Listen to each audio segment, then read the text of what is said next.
Bonjour, bonjour.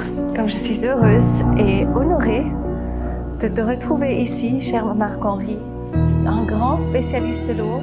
Et on vient de passer déjà 2 jours à Sumus Women ici à Venise. Tu as vécu des choses extraordinaires avec l'eau, tu as compris beaucoup avec l'eau. Est-ce que tu seras d'accord de partager avec nous? Oui, bien sûr. C'est gentil, merci. Je suis venu pour partager, pas de souci. Merveilleux. Alors, qu'est-ce qui te tient le plus à cœur? Qu'est-ce qu'on a besoin de comprendre par rapport à l'eau, déjà? Alors il y a une fascination de l'être humain pour l'eau liquide. Et une des premières questions que je me suis posée quand j'ai démarré dans ma carrière scientifique, Qui était quand? c'était en 1980. J'ai toujours su que je serais chercheur, professeur, depuis que je suis tout petit. Mais j'ai démarré ma vraie carrière en 1980. Et il y a cette fascination de l'eau liquide. Et la première chose que j'ai appris avec mes enseignants, il fallait que j'apprenne, c'est que l'eau ne devrait pas être liquide. Ça devrait être un gaz. Ok. C'est-à-dire que si on prend les lois de la physique, toute la belle connaissance, il faut savoir que la physique a fait d'énormes progrès au 19e siècle, qu'on a compris beaucoup de choses, et que le 20e siècle a juste amené une nouvelle compréhension qui est basée sur ce qu'on appelle la physique quantique, on en reparlera. Et mes enseignants me disaient oui, l'eau, sa masse molaire elle est très faible, 18 grammes par mol. Il y a une autre molécule, par exemple, c'est le CO2, qui est beaucoup plus massif que l'eau. Et le CO2 est un gaz. L'eau, qui est une masse beaucoup plus faible, est un liquide. Mm-hmm. Et si on peut faire du CO2 liquide, mais il faut aller à très basse température. L'eau, elle est liquide à 25 degrés Celsius, alors qu'elle devrait être vapeur. Et j'ai donc cherché une explication. Alors il y a une explication qui est toute faite. C'est-à-dire quand l'être humain ne sait pas quoi, il a des théories qui ne marchent pas, et il invente quelque chose de plus. Donc on dit oui, l'eau c'est normal, parce qu'il y a une liaison d'hydrogène. On invente une liaison qui n'existe pas dans la chimie. Et avec ça on dit voilà, comme il y a cette liaison, on invente un nouveau concept. Mais moi, cette façon de faire, j'ai une théorie, elle ne marche pas, donc j'invente quelque chose de nouveau, un nouveau terme, pour cacher mon ignorance, ça ne prend pas cher. Moi, si on a une théorie et qu'elle n'explique pas pourquoi l'eau est liquide, c'est que la théorie est mauvaise. Il faut changer de théorie, en faire une autre, meilleure. C'est ma façon de voir. Donc là, je n'étais pas du tout content. Et c'est là où après, quand j'ai appris la physique quantique, j'ai eu aussi du cours de physique quantique, je me suis dit, oui, voilà, c'est-à-dire, si l'eau est liquide, c'est parce que c'est l'exemple même de substance qui nous montre qu'il faut penser de manière quantique. Puisque si on passe de manière 19e siècle, l'eau devrait être un gaz. Elle est liquide, donc il faut impérativement apprendre à être quantique. Et c'est là où j'ai commencé à comprendre que la physique quantique, c'était pas simplement. Moi, en tant qu'étudiant, il y avait beaucoup d'équations, beaucoup de choses complexes, de mathématiques. Mm-hmm. Mais c'est pas ça. En physique quantique, en fait, c'est beaucoup plus simple. On prend une douche, avec de l'eau, on est déjà dans la physique quantique. Après, comme je l'ai expliqué dans la conférence, la physique quantique, c'est savoir compter. C'est-à-dire qu'au lieu de mesurer et de peser, comme on a l'habitude de le faire, pour trouver la quantité de matière, on compte 1, 2, 3, 4, 5, quelle que soit la masse, parce qu'en physique quantique, ce qui compte, c'est le nombre. C'est-à-dire qu'on revient à une vision très pythagoricienne de la science. De 1500 ans en arrière, Pythagore disait tout est nombre. Tout est nombre. D'accord, oui. Il disait ça il y a 2500 ans. Oui, c'est ça. Et la physique quantique nous dit exactement ça. Et quantique, ça vient de quantum en latin, et quantum en latin, ça veut dire combien. Donc quand vous dites quantum, combien j'ai d'objets. Vous devez les compter. Et c'est là où ça devient intéressant, parce que quand vous devez les compter, un enfant de 2-3 ans peut le faire. Un enfant de 2-3 ans peut déjà comprendre cette chose qui est quantique. L'autre chose que vous apprenez quand vous comptez, c'est qu'entre 1 et 2, il n'y a rien. Le vide. Et donc on voit qu'on a une autre facette de la physique quantique, c'est pas de regarder ce qu'on voit, Ah bah oui. C'est de regarder ce qu'on ne voit pas. Oui, c'est l'invisible, c'est le monde Voilà, invisible. la Bah physique oui. quantique, vous introduisez ça. automatiquement cette vision. Et c'est la conscience aussi. C'est-à-dire qu'il y a deux manières de voir le monde. Et c'est la conscience aussi. Non? La conscience, oui, bien sûr. Mais avant la conscience, le fait que vous faisiez, quand vous faites de la physique classique, telle qu'on la faisait au temps de Newton et de Maxwell au XIXe siècle, le vide était perçu comme l'absence de quelque chose. Dès que vous faites de la physique quantique, vous voyez que le vide n'est pas l'absence de quelque chose, c'est ce qu'il y a Ah entre oui, oui, les c'est ça, choses. c'est ça. C'est-à-dire, vous allez tout de suite, vous savez, vous avez deux regards sur Oui. l'extérieur. Soit vous regardez ce que vous voyez, Oui.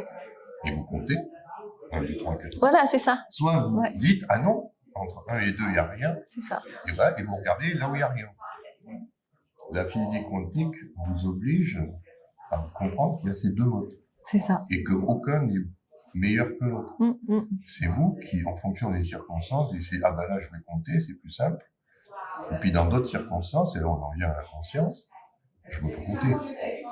Et si je veux faire de la quantique, ça veut dire que je vais devoir regarder ce que je ne vois pas. Et là maintenant, vous comprenez que la conscience a une belle explication, c'est tout ce qu'on ne voit pas. C'est le vide, alors on appelle ça le vide quantique, parce qu'après, moi je suis allé juste pour expliquer la mémoire de l'eau, ce qu'on appelle, c'est-à-dire le fait qu'on puisse mettre de l'information dans l'eau, et que la matière vivante est capable de lire cette information. Oui. Pour une plante, elle est capable de lire l'information qui est dans l'eau. Donc en fait, tu dis la matière est capable de lire cette information. Tu dis donc la matière qui est la matière vivante, mais qui est justement puisqu'il n'y a pas un, deux doigts, un comme ça. Donc il y a le vide. Donc en fait, c'est le vide qui absorbe toute cette information. Oui, ce qu'il y a dans le vide, c'est ce que j'ai fait avec ma petite. Quand j'ai expliqué qu'on était fait des éléments, j'ai pris le truc, ça a fait bip bip bip bip. Voilà. C'est pour montrer qu'il y a des choses qu'on ne voit pas. Oui, c'est ça. Et on les voit pas, mais c'est pas parce qu'on. Donc c'est un bâton qu'on tient d'une main. Voilà. Dans le vide, ce sont des vibrations. Ça, c'est quelque chose qu'on apprend très vite en physique quantique, c'est que le vide est un milieu qui vibre. Oui, c'est ça. À partir du moment où c'est un milieu qui vibre, dès que des molécules d'eau créent un vide, en faisant ces associations supramoléculaires, il y a du vide et ce vide est capable de vibrer. Les molécules d'eau, bien sûr, en tant que matière, vibrent aussi. Oui. Et donc, il y a un dialogue qui s'échange entre vide qui vibre, indépendamment de la matière, et la matière qui entoure ce vide et qui donne sa propre information. C'est ça. Et là, on est au cœur du mécanisme de la vie. Et de tes recherches. De tes recherches, puisque, en fait, tu prouves avec, peut-être tu expliquais par rapport à ce que tu as trouvé, par rapport au son, par rapport à la guérison. Moi, ce que j'ai trouvé, c'est que, déjà, on a ces deux façons de voir, qu'il faut déjà absolument dire que tout est quantique dès le départ.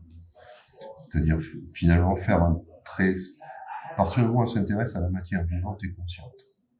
C'est vrai que si on s'intéresse à ce qu'on appelle les roches, la matière inerte, les cailloux, là, la physique du 19e siècle marche bien. Mais dès que ce caillou commence à bouger de lui-même, ou à penser par lui-même, ah oui, ça c'est bizarre. qu'il devient quelque chose de vivant, à ce moment-là, toute cette physique, il faut l'oublier, et c'est la physique quantique qui est le bon outil pour comprendre ce qui se passe. Et l'exemple le meilleur qu'on a, c'est le fameux phénomène de mémoire de l'eau. Quand j'ai démarré, moi j'ai passé ma thèse en 1988, mon doctorat, et 1988, c'était la même année où Jacques Benveniste publiait son article dans une très grande revue scientifique qui expliquait que on pouvait diluer une substance et qu'il restait quelque chose de cette substance dans l'eau. Et ensuite, comme on sait, Benveniste a été traité de charlatan, on l'a accusé de tricher. Un prix Nobel de biologie, Luc Montagnier, a repris ça, en disant non, il ne trichait pas, c'était quelqu'un de sérieux. Et comme il a obtenu d'autres résultats encore plus fantastiques, on a dit, ce gars-là triche, mais toujours cette idée qu'on ne veut pas admettre qu'il y a quelque chose dans le vide qui vibre et qui nous permet, à nous, être vivants, de tirer de l'information. Et donc, ce mécanisme de mémoire de l'eau, si vous ne faites pas de physique quantique, vous ne pouvez pas le comprendre. Oui, mais... que les gens qui disent c'est pas possible, là ils ont raison, parce qu'ils se placent dans une vision du 19e siècle. Oui, mais après on ressent que c'est juste de toute façon. Pardon ? Le cœur, il sent que c'est juste en fait. Ah ben, après, on peut ressentir, c'est ce On qu'a est d'accord. ressenti Luc Montagnier. Oui, c'est ça. Mais Lui, c'est un il a dit- ressenti, en fait. C'est une... Moi, je ne savais pas si c'était juste ou pas. J'ai simplement fait des mathématiques, j'ai eu un modèle pour expliquer que... Parce que juste et faux, en science, ça n'a pas de sens. La vérité d'aujourd'hui et l'erreur de demain. Donc, quand on dit ça c'est juste, on sait que dans 100 ans, ça risque d'être faux. Moi, c'est ce que j'ai fait. J'ai fait un modèle basé sur la physique quantique qui explique ce que j'observe. Ce que j'observe, c'est que l'eau a la capacité d'organiser de l'information. De l'eau liquide. C'est ça, oui. Et alors, pour que les choses soient bien claires, parce que la science, c'est aussi d'avoir un langage très clair, de ne pas jouer sur les mots, d'avoir des mots ambigus. Un scientifique doit toujours avoir le bon mot pour décrire la bonne chose. Donc, je ne peux pas utiliser le mot eau pour décrire le phénomène de mémoire de l'eau. Parce qu'en fait, pour que ce phénomène se fasse, le modèle que j'ai mis au point, basé sur la physique quantique, me dit qu'il faut de l'eau plus autre chose dedans. Ça ne peut pas être de l'eau toute seule. Il faut que l'eau soit au contact d'une substance étrangère. Sachant que cette substance étrangère peut être solide, liquide ou gazeuse. Et que dans l'eau liquide, celle qu'on a qui coule au robinet quand on prend sa douche, en fait, vous avez déjà cette eau, il y a toujours du gaz dedans, qu'on appelle des bulles. On le voit très bien, vous remplissez une bouteille d'eau, c'est de l'eau liquide, parfaitement transparente, vous attendez quelques heures, et vous allez voir apparaître toutes ces petites bulles sur les parois, qui sont le gaz qui était dans l'eau, qui vient se déposer sur les parois, qui vous prouvait que vous n'aviez pas de l'eau à la base. Vous aviez un mélange d'eau et d'air. Et c'est ce terme que j'ai créé pour qualifier cet aspect de l'eau qui est liquide, qui ressemble à de l'eau, mais qui n'est pas de l'eau, que j'ai appelé morphogénique. Et ce qui a une mémoire, c'est l'eau morphogénique. C'est-à-dire l'eau qui contient autre chose que l'eau. Mais c'est comme le champ morphogénétique, on parle aussi du même champ énergétique de conscience. C'est un concept qui a été introduit par Rupert Sheldrake. Et là, c'était plus, il n'y avait pas d'eau, là, la notion de on champ est d'accord. morphogénétique. Là, c'est l'idée que j'ai forgé ce terme, comme je l'ai expliqué, pour deux choses, parce que morphos en grec, c'est la forme, et génos, c'est je fabrique. Et ça, c'est quelque chose qui m'a toujours sidéré. C'est que vous prenez un être humain, bon, il a une forme, hein, vous regardez dans une glace, vous avez un visage, vous pouvez sourire, faire la gueule, peu importe, vous voyez bien que vous avez une forme.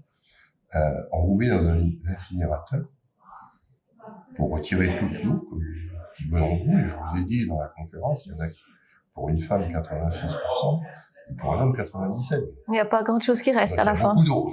Vous retirez tout ça, et bien qu'est-ce qu'il reste? Il reste un tas de cendres qui n'ont qu'une forme. Et donc la conclusion, c'est que c'était bien l'eau qui donnait la forme par l'information qu'elle avait. C'est elle qui crée cette forme qu'on observe. Wow. Vous retirez l'eau, la forme disparaît. Voilà. Donc ça, effectivement, après, on trouve ce qu'on a dit là cet après-midi, c'est que la femme est probablement, et aussi, nous, les hommes, on ne crée pas la forme, on l'utilise, on la protège. Celle qui est chargée de créer la forme, c'est la femme. Donc ça, c'est l'hommage qu'on doit rendre à l'être féminin, c'est qu'il est fait d'eau comme l'homme, mais il a un deuxième niveau de complexité supérieur en ce sens qu'il peut donner la vie et créer la forme d'un nouvel être. Merci. Et ça, c'est propre à la femme. Nous, les hommes, tout ce qu'on peut faire, c'est contribuer à ce que bah oui, vous contribuez, mais t'en fais pas, hein. c'est pas nous qui allons le porter et faire qui va devenir. Oui, mais voilà, hein, c'est le yin et le yang, c'est les deux, donc on est bien d'accord. On voit aussi pourquoi c'est complètement stupide d'avoir cette guerre des sexes. Absolument, on est bien d'accord. Il y a eu depuis des siècles, les hommes oui. qui disent les femmes, c'est n'importe quoi. Essayer on croit en la réincarnation, c'est absolument pas logique, parce qu'une fois on était homme, une fois femme, donc c'est... Voilà. Et puis moi, j'ai encore autre chose, c'est que je fais aussi de l'astrologie, parce que j'ai découvert que quand on prend les planètes, donc Saturne, Jupiter, Mars, et qu'on prend leur masse, leur distance, on peut faire de la bonne physique, calculer quelle est l'énergie qui affecte une cellule, et plutôt que de parler en énergie, parce que là c'est un peu faible, j'ai transformé ça en champ magnétique. C'est-à-dire quel est le champ magnétique auquel on est soumis de la part de tous ces astres, qui sont là à la naissance et qui nous accompagnent toute la vie. Oui. Et ces champs magnétiques, quand on fait les calculs scientifiques rigoureux, on n'est pas dans l'astronomie, pas dans l'astrologie, on trouve des champs magnétiques qui vont du micro-Tesla pour le Soleil et la Lune, jusqu'au pico-Tesla pour les planètes les plus éloignées comme Uranus, Neptune et Pluton. Et là, je me suis dit, bon sang, c'est quand même incroyable, parce que micro-Tesla, dans notre corps, c'est un champ énorme. On n'a aucune cellule dans notre corps qui est capable de produire un tel champ magnétique. Et le micro-Tesla, c'est la Lune et le Soleil. C'est-à-dire que ces deux astres ont sur nous une influence énorme. Et tout le monde le sait. Un jardinier, quand il jardine, il voit très bien que suivant la position de la Lune, les plantes ne se comportent pas du tout de la même façon. Et nous, on le voit bien aussi en tant qu'être vivant, s'il y a du soleil ou pas, on n'est pas du tout pareil. Donc ça, on le voit très bien. Puis ensuite, bon, évidemment, comme les planètes sont de plus en plus éloignées, les champs diminuent.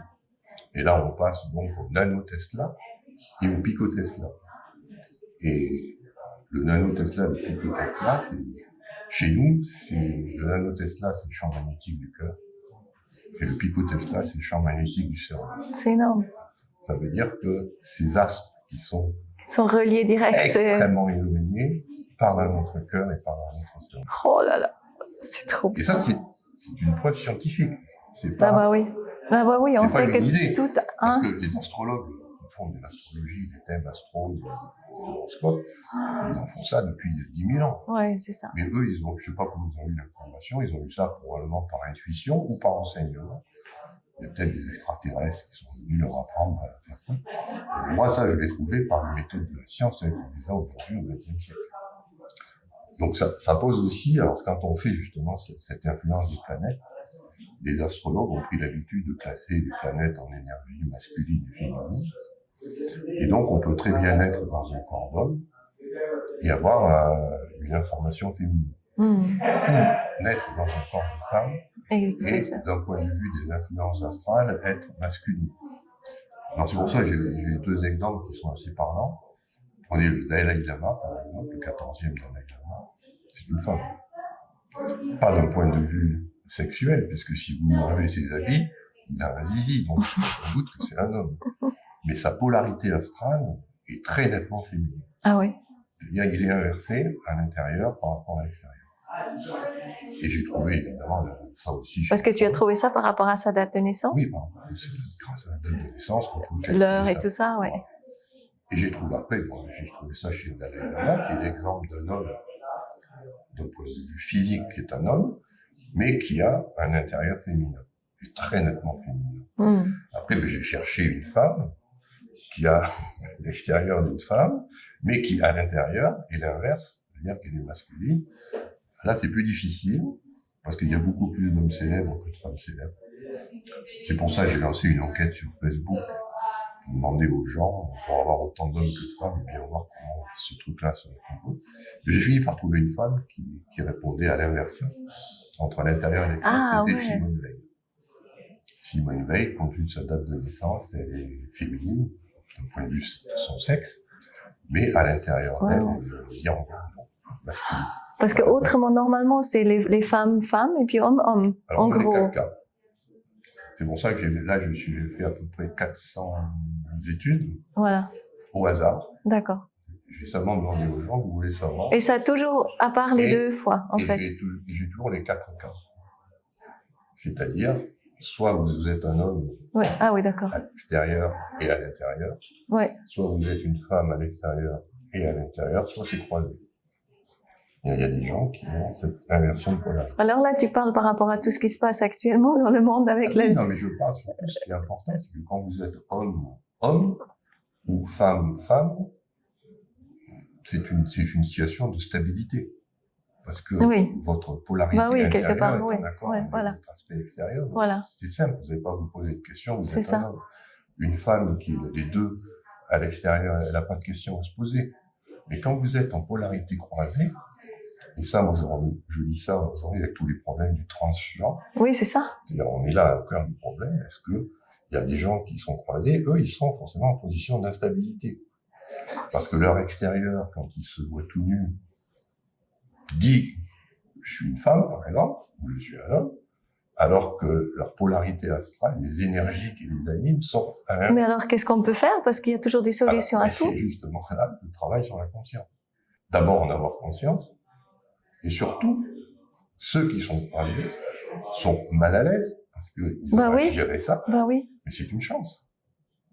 Parce que les gens qui font progresser, c'est ils toujours ceux qui sont mal à l'aise. Mmh. C'est pas ceux qui sont confortablement assis dans leurs identités qui font progresser. C'est toujours les gens qui ont des problèmes d'identité et ça les oblige à avoir des idées nouvelles, ça les oblige à se poser des questions et c'est une richesse d'avoir ça. Et c'est pour ça que ce serait intéressant que les gens comprennent ça, c'est que quand on est avec cette inversion, alors bien sûr on peut avoir ces problèmes de transgenre, c'est-à-dire on est un homme et on se sent plutôt être une femme, et aujourd'hui, à une époque, il n'y avait pas de problème, on vous coupait la tête et puis on disait t'es complètement dénudé.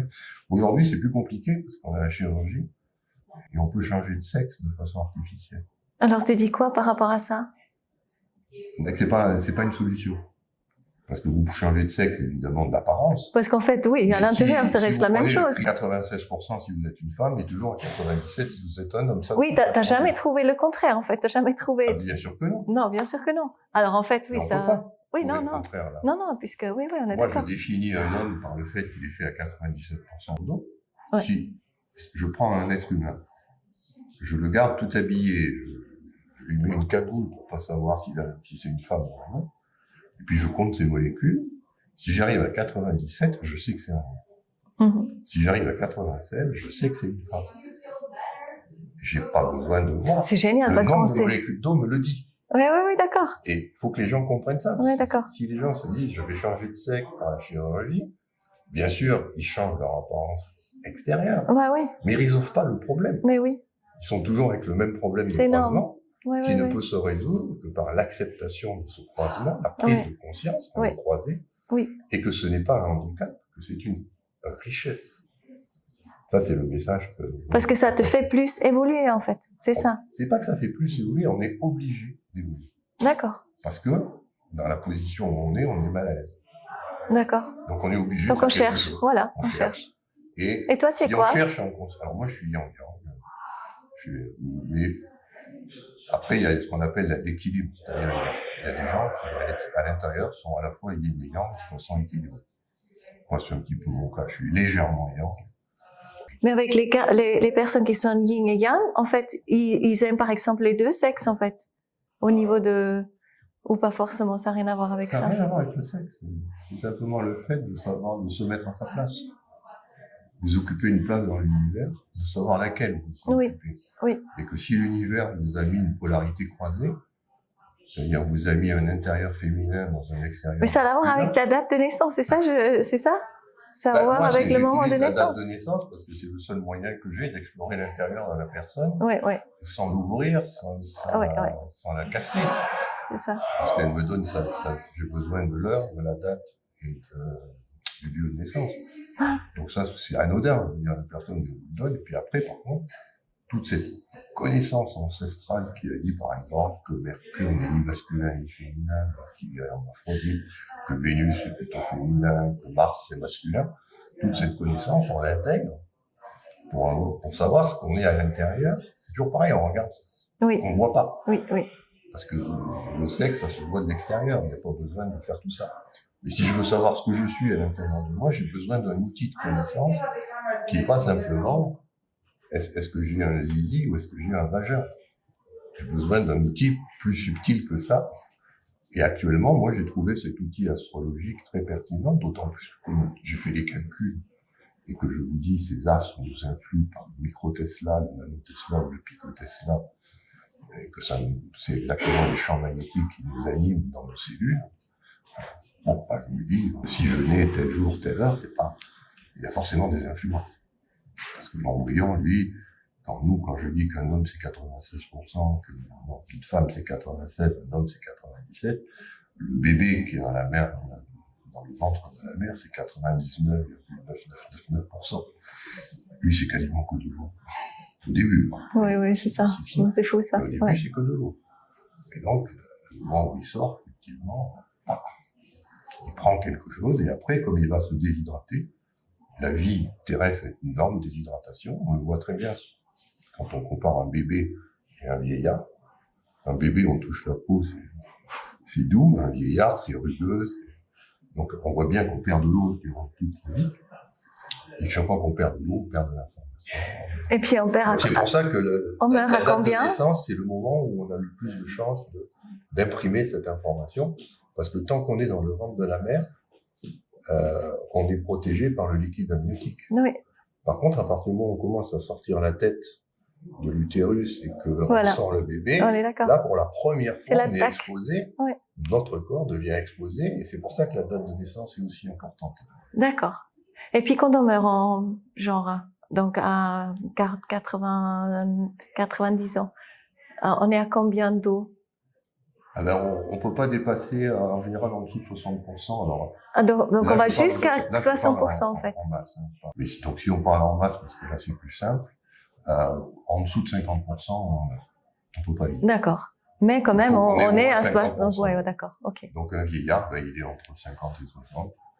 Un jeune, il est plutôt entre 60 et 70. D'accord. Et un bébé, lui, il est plutôt 99.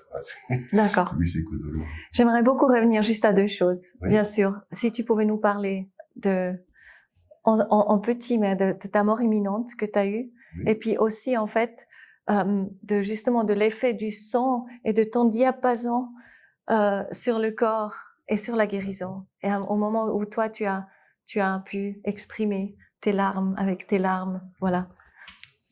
Alors l'arrêt cardiaque, ça, c'est pas moi. C'est l'univers qui a décidé qu'en 2005, janvier 2005, j'étais un sale con. Entre guillemets, sale con. Non, mais si, c'est-à-dire que je travaillais sur l'eau, j'étais spécialiste de l'eau, je connaissais plein de choses sur l'eau, et je refusais de regarder ce qui est essentiel, c'est le phénomène de mémoire de l'eau. Je faisais tout pour ne pas le faire. Donc, qu'est-ce qui se passe? L'univers est toujours très bien fait. Quand il vous a assigné une mission, ma mission, ça devait être d'amener une explication théorique à ce phénomène de mémoire de l'eau. Comme je tournais autour du pot, que j'y allais pas, quoi. Grand coup de pied. Donc, arrêt cardiaque. Et là, c'est là, ça m'a remis les pendules. Donc, j'ai compris que la conscience n'était pas quelque chose qui était une création du cerveau. Parce que quand le cœur s'arrête de battre, le cerveau n'est plus irrigué. Et si le cerveau n'est plus irrigué, il n'y a plus tout ce que la biologie nous apprend. Et là, vous êtes dans ce qu'on appelle le coma. Et là, il n'y a plus de conscience. Eh ben si. Ah bah oui, justement, c'est surtout là. Tout ce qui se passait dans parce que t'as plus le corps, t'as plus la distraction. Le cœur était arrêté, mais par contre, je suivais tout l'affolement. Ça veut dire que la conscience est hors du corps. C'est ça. En fait, ce que j'ai compris après, c'est aussi grâce au travail d'Erwin Maslow. J'ai beaucoup lu, j'admire beaucoup ce qu'il a fait avec cette idée que la conscience est extracorporelle. C'est qu'en fait, la conscience est partout. Et que nous, avec notre structure hydratée, vivante, on capte un petit bout de cette conscience et on en remet en nous, puis on s'anime avec ça. Mais à la base, si le petit bout d'eau s'arrête de bouger, la conscience, elle est toujours là. Parce qu'elle est venue, c'est juste, elle rentre une partie. Avec notre eau corporelle, et puis elle s'en va. Et puis voilà, donc il n'y a pas de... Donc ça, j'ai découvert ça. Ce qui m'a permis de faire en 2018 une publication sur l'eau, la conscience, l'électromagnétisme. Comment ça fonctionne, tout ça. Donc ça, c'était la partie expérience de mort imminente. Mais t'as eu une vision quand t'avais la mort imminente? Non, justement, moi, j'avais pas de vision. J'avais que des sensations sonores. Oui, d'accord. Alors ça, au départ, moi, je me disais, comme j'ai pas eu de vision, c'est que c'est pas une vraie NDE. D'accord. C'est truc. D'accord. Mais les médecins m'ont dit, si, votre cœur s'est arrêté de battre. Oui. Mais les sensations sonores que tu as eues? Alors c'est après que j'ai appris que les premières cellules qui apparaissent chez un embryon sont des cellules de l'oreille interne. Et donc, le son est plus important. Le fait de ne rien voir n'est pas grave.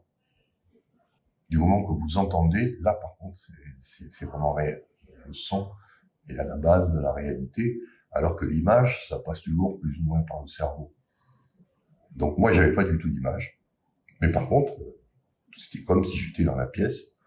Je voyais rien, mais j'entendais tout ce qui se passait. Ah oui, c'est ça, tout ce que les médecins ont dit et tout ça. On est en train de le perdre, voilà, tu disais. Oui. Oui. Ça m'a tellement frappé qu'à mon réveil, j'ai tout noté. Un jour, ce sera publié, tout le témoignage de ce que j'ai entendu quand j'étais dans cet état-là, sans vision. Waouh. C'était du noir pour moi. Waouh, ouais. Et en fait, j'entendais, j'étais probablement conscient en même temps. Et si, c'est quand ils ont mis le choc électrique, quand ils me reviennent, ils mettent oui. Ça s'appelle. Oui, les chocs électriques, voilà, oui. Ils nous envoient de l'électricité pour obliger le cœur à partir, à irriguer le cerveau. Donc c'est là où je suis rentré, j'ai bien vu que t'es revenu, quoi. C'était pénible.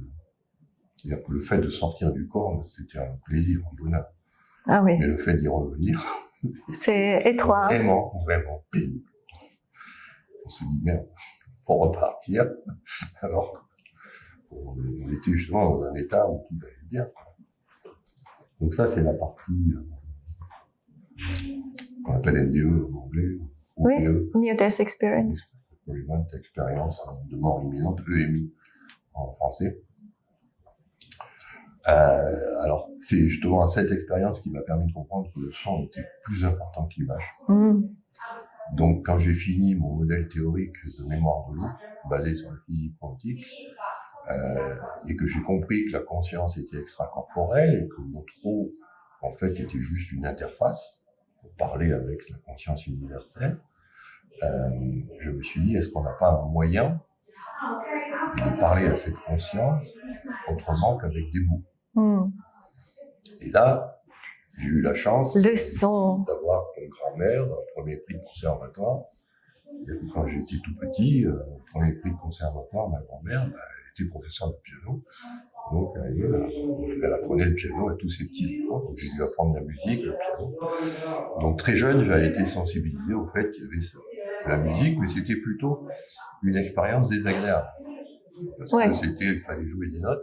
Et dès qu'il y avait une fausse note, ping, un petit coup de règle sur les doigts. Mais non. Mais si, c'était la méthode à l'ancienne. Ah, c'est faux, d'accord. Elle est née en 1900, donc c'était la méthode qu'on... Oui. Il faut pas faire de fausses notes. Oui. Dès qu'un gamin fait une fausse note, donc on garde en général d'assez mauvais souvenirs quand on a appris la musique comme ça, mais par contre on apprend quand même la musique. Oui. Le solfège, on apprend tout ça, donc ça m'a permis de comprendre, d'avoir une expérience musicale très jeune. Et c'est après toute cette mort imminente, suivie de cette prise de conscience, de savoir que la conscience est partout dans l'univers, que je me suis dit, et si la musique était l'outil qui nous permet justement de dialoguer avec sa conscience interne. Oui, là c'est le trésor. C'est ça. Oui. C'est la question que je me suis posée quand chercheur, c'est une hypothèse. Oui. Et je me suis dit, cette hypothèse, on va la tester. Donc la vibration. Voilà, la vibration, on va la tester, et après, c'est là où j'ai compris enfin pourquoi j'avais dû apprendre la physique quantique, pourquoi j'avais dû faire tout ça. C'est parce que j'avais maintenant en main la possibilité, compte tenu de la connaissance de la masse de l'eau, de transformer ça en fréquence. Ouais, c'est ça. Il me manquait juste, les musiciens connaissent ça, c'est que quand vous avez des fréquences, vous n'avez pas de musique. Vous avez des fréquences qui se suivent. Si on veut avoir de la musique, il faut faire quantifier. C'est-à-dire faire des notes, do, ré, mi, fa, sol, la, si, do. On retrouve la quantique entre do et ré. Si on prend une gamme heptatonique, il n'y a rien. Alors après, on peut prendre une gamme chromatique et dire entre do et ré, il y a do dièse, ou ré bémol. Mais on est quand même à 12. Qu'est-ce qu'il y a entre do et do dièse? Vous voyez, on retrouve de nouveau la physique quantique au cœur de la musique. Ça, je l'ai compris. Et en plus, ce qui est apparu évident, c'est que la molécule d'eau a une fréquence. Et si au lieu de prendre, on sait très bien que pour transformer une fréquence en note de musique, il faut ce qu'on appelle un diapason. Et là, le diapason, quand vous regardez l'histoire de la musique, il a fluctué au départ, par exemple, il y a 300 ans, il était à 415 Hz. Il est monté jusqu'à 470 Hz à l'époque du grand classique. Bon, le diapason, il y en avait un diapason de très haute fréquence. Bon, ça brille, c'est toute la grande période de la musique classique. Et puis en 1953, avoir des gens qui font n'importe quoi, on s'est dit on va normaliser tout ça et on a pris un diapason à 440, qui est maintenant le diapason officiel de la musique conventionnelle, commerciale, celle C'est quand ça. vous achetez un morceau de musique, C'est ou ça. quand un orchestre joue, il se met à 440. Pas 432. Non. L'orchestre. Ah non, bah, il peut le faire. Bah Mais oui. la norme Bah oui. de 1953, c'est 440. Qui dévie en fait avec cette Les musiciens fréquence. se sont dit, on arrête justement de changer sans cesse de diapason. Le diapason doit toujours être le même. Et depuis 1953, on recommande aux musiciens de toujours être à 440. Oh là là. C'est pour ça que tous les orchestres du monde Hmm. joueront toujours à 440. Waouh. Parce qu'ils suivent la norme telle qu'elle a été. Alors que 432, Après, c'est vous, en guérissant. tant que musicien personnel, vous pouvez prendre ce que vous voulez.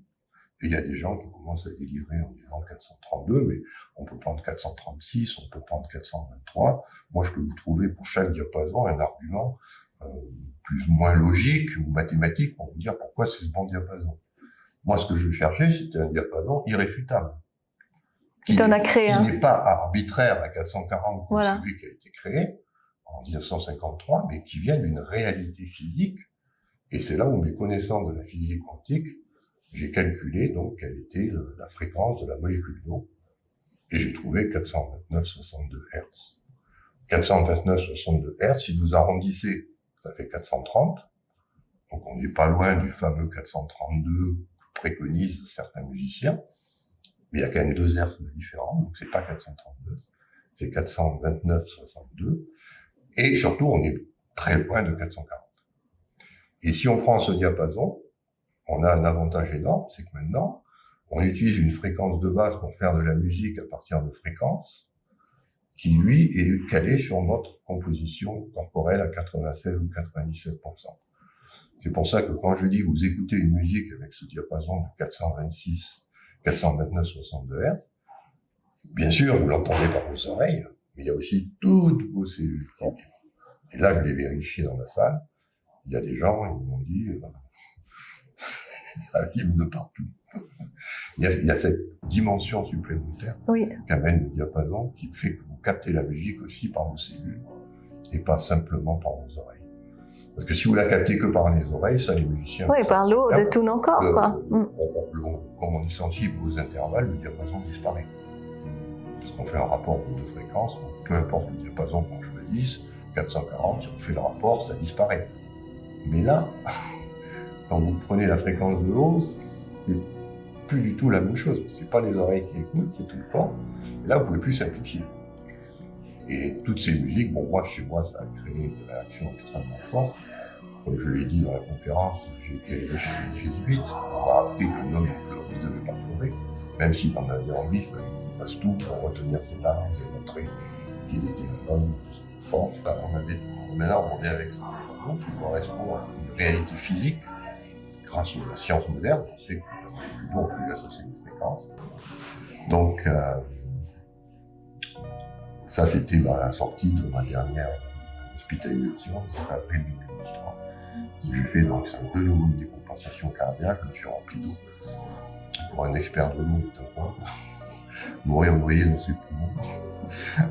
Mais bon, je suis revenu une nouvelle fois. Et tu disais, c'est à ce moment-là vraiment quand tu as senti ce diapason, en fait, que tu as vraiment pu toutes les larmes, tu as pu pleurer toutes tes larmes. Quand j'ai fait ces musiques et j'ai dit on va tasser ce diapason, ben, j'ai été le premier cobaye. Et ça. Et là, les larmes sont sorties instantanément et pendant tout le morceau, j'ai pleuré. C'est ça. C'était le canon de Pachelbel. Et tes musiques, on peut les écouter sur ton site, Oui. qui Alors, est... c'est pas sur mon site, c'est sur un site qui s'appelle Bandcamp. Tous les musiciens le connaissent, c'est pour ça que vous pouvez télécharger directement sur le site.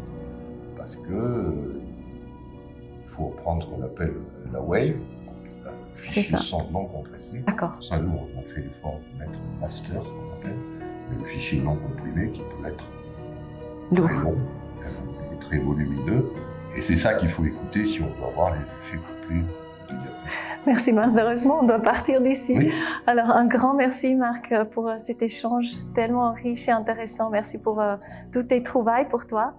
Et puis, ouais, vraiment, continuons. Et puis, quelle chance de pouvoir connaître, grâce à toi, de plus en plus, et d'autres, hein, mais de plus en plus, vraiment, cette information. Moi, comme je l'ai dit dans la conférence, j'étais sur mon lit, là, en train de me noyer. Il y avait 2 villes qui... Noyé parce qu'il avait tellement d'eau dans son corps, dans ses poumons. Oui, c'est le problème quand le cœur ne bat pas assez fort. Vous avez les jambes qui se remplissent d'eau et les poumons qui se remplissent d'eau et à la fin vous mourrez noyé. Voilà. Donc il a fallu, on a mis des diurétiques, on a fait des fonctions dans les poumons pour retirer l'eau. Ça ils savent faire, hein, ils sont bons. En médecine d'urgence, on est très bon à l'hôpital. Là où ils sont pas bons, c'est en médecine chronique. C'est-à-dire comment soigner une maladie qui est là depuis... Ouais. Là, ils pourraient prendre exemple chez toi. Un petit peu le sang. Il y a beaucoup de guérison avec le sang. C'est très bien en état d'urgence. Par contre, en état chronique, là, c'est beaucoup moins évident que ce soit très efficace. Merci Marc. Merci d'être venu ici à Venise. Merveilleux. À tout bientôt. Merci d'être là. Et allez vraiment voir ces musiques. C'est juste un grand cadeau qu'on s'offre à son corps. Il y en a certaines qui sont illustrées en vidéo. Vedant, oui.